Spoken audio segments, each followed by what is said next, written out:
Well, hey guys, I'm in Yellowstone National Park right now, and boy, my first visit in winter, but it's absolutely gorgeous. I know I say that everywhere I go, but I'll tell you, it's very interesting to see the difference between spring, summer, fall, and now I've been here in the winter. And the only thing I can take away from this very, very short day trip to Yellowstone is I need to spend more time, come back here, maybe do a snowmobile or snow coach trip into the backcountry,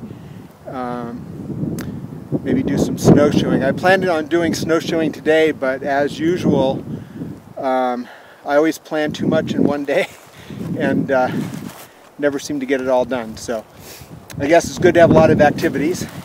One thing I wanted to do, I'm actually driving as far as I can on this road towards Cook City, and then I'll turn around and head back to Big Sky ski resort.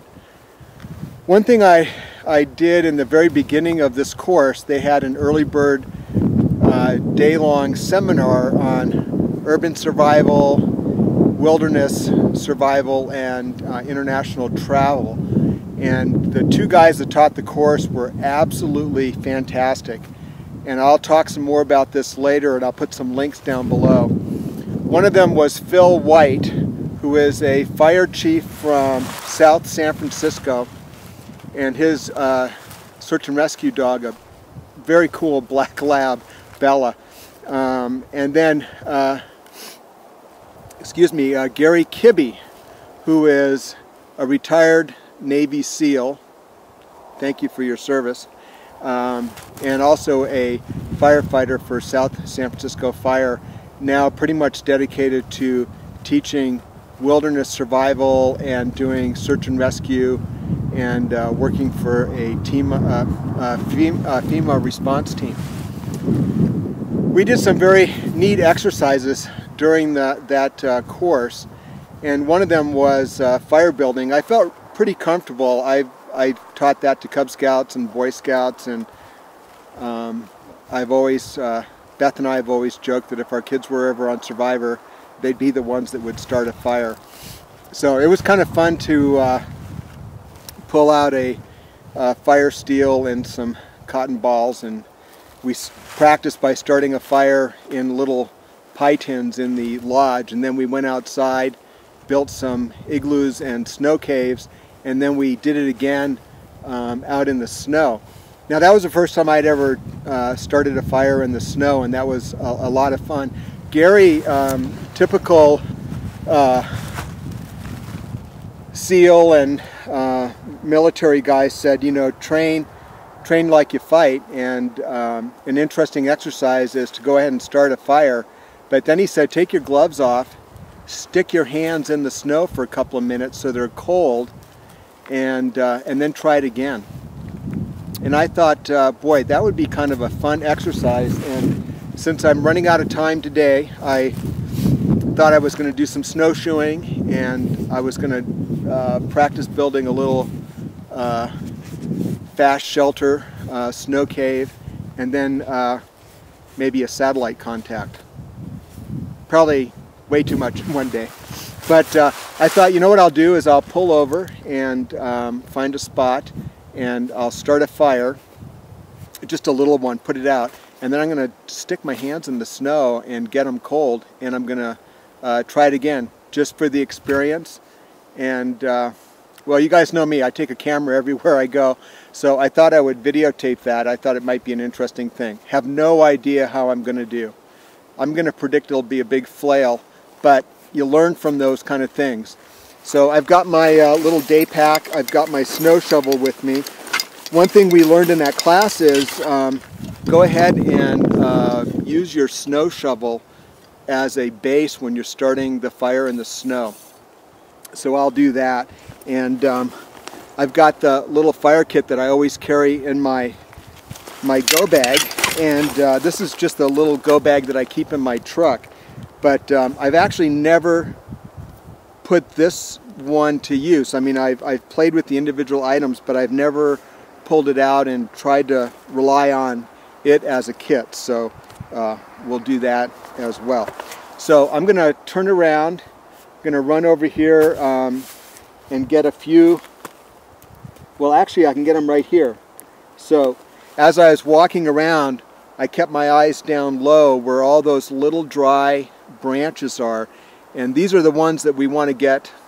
You guys, I know you all know about fire making, but kind of just going over this for myself. Once you talk about it, I think you own it really well.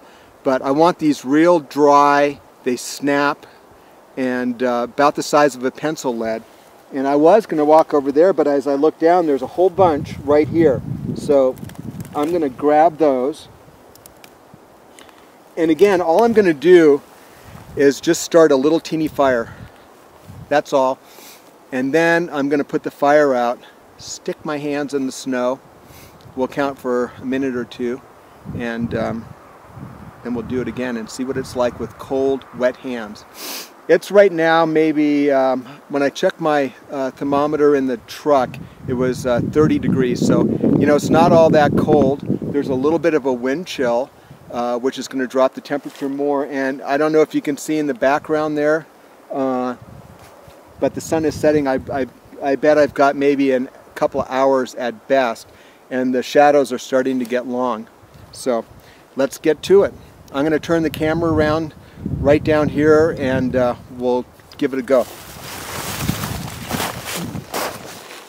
Okay guys, I'm going to go over this little kit later on. I'll lay it out on a little tabletop so we can go over it. Now I don't carry cotton balls, but I do carry these little cotton fire starters. I'll pull one of these out, and I want to give this little brass flint striker a go. Now, I got this from Comm. I'll put a link down below, but a lot of you guys are pretty familiar with Comm. And I've got myself a little handful of twigs there that you can see.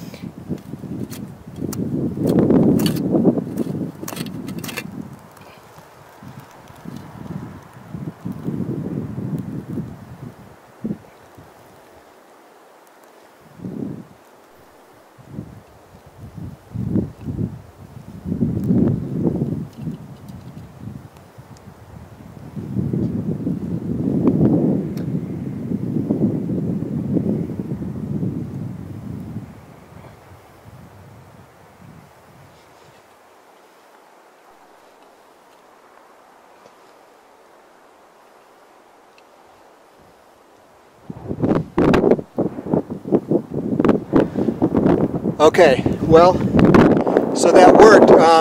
You know, I played with this around after I got it from Comm at home, and this is the first time I've got a chance to use it outdoors. So there it is. I can tell you that it's a nice little small tool.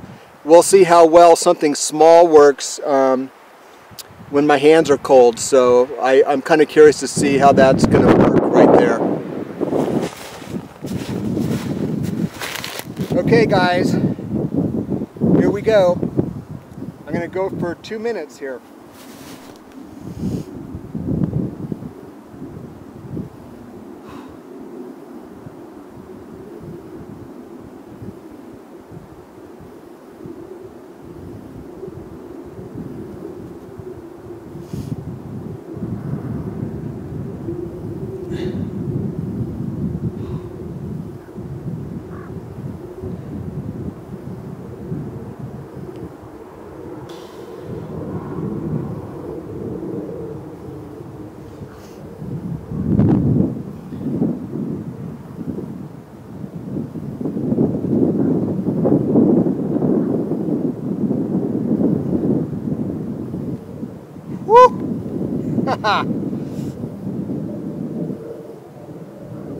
Ouch.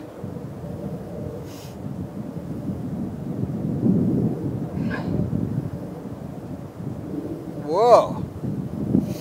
Interesting physiology. I can feel my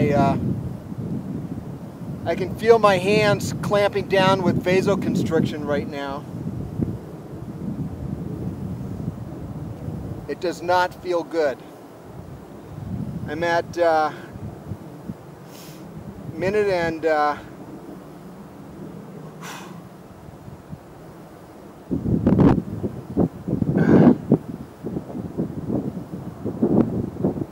All right, minute and a half. Minute and a half. Oh my God.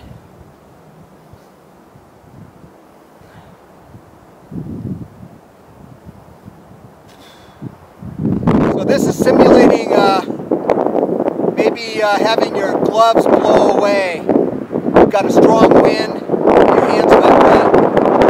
Bad news.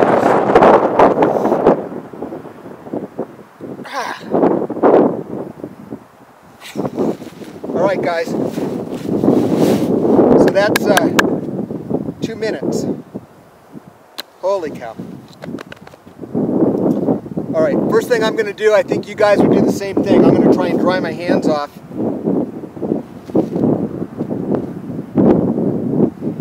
This is the same little plant that I was using right over by this shovel. So I'm going to grab some of that. My fingers are numb and I can't feel the tips very well.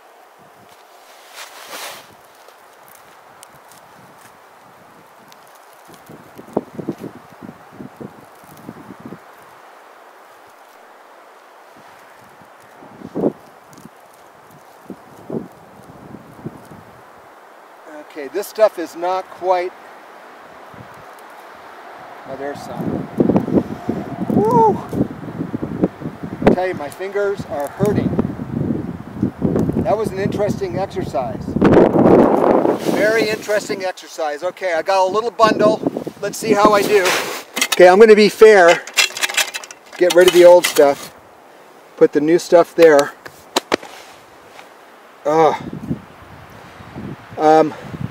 What I'm feeling right now is my fingertips from about here down are numb.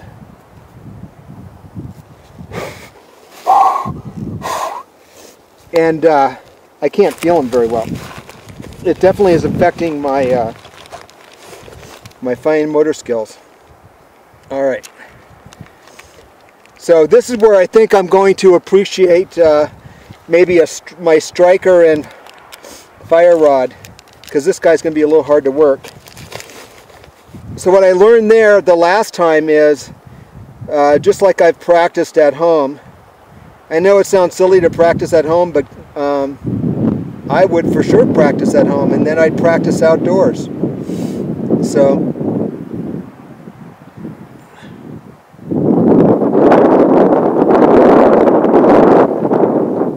first thing I'm going to do is try and get that cotton on fire, and what I'm doing is I'm starting the sparks right where the wind is kind of blowing in, so that's going to help me as well.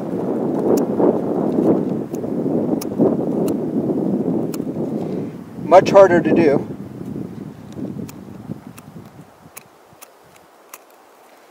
Oh, there we go, good. All right. Oh, that feels good. Holy cow. All right. All right. I know I can do it now, so that's a good thing.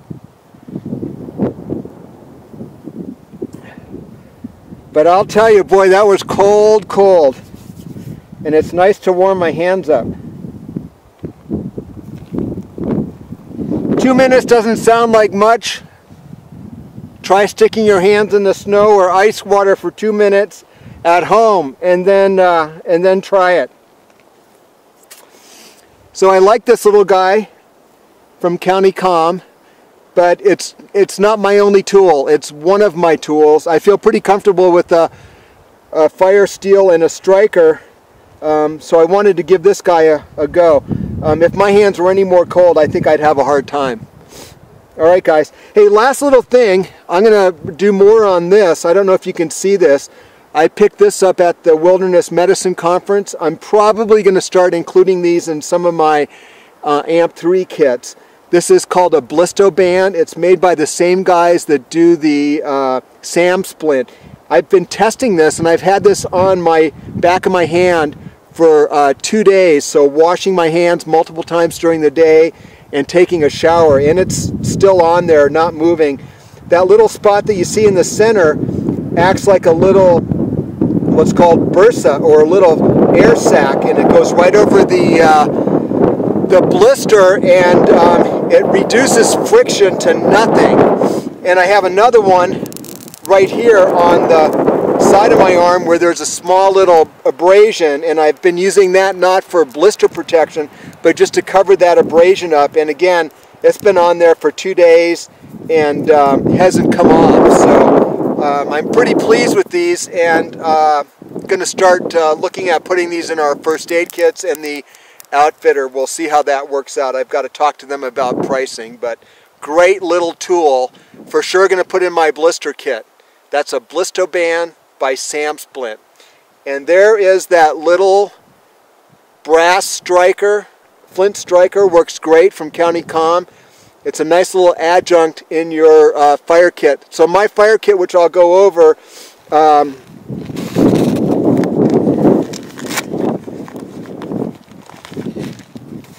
is packed in a lock sack, and that little striker wheel is just one of 3 methods that I have for starting fire. So I'm a big believer in multiple layers of redundancy, and I believe in the rules of 3, which apply to many things, not just food, warmth, water, air, but also I apply that to fire kits. So 3 ways of starting, and I've got 3 types of tinder in there. So if something bad were to happen, I'd be okay. And at least I know now, with cold hands, they're just starting to warm back up, I can at least for sure start it with that flint starter. All right, guys, thanks very much, and we'll talk with you later. Be safe.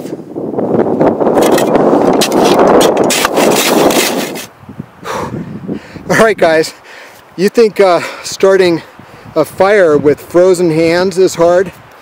You gotta try working video equipment. Anyway, looking forward to getting a little farther down the road. Thanks for tagging along.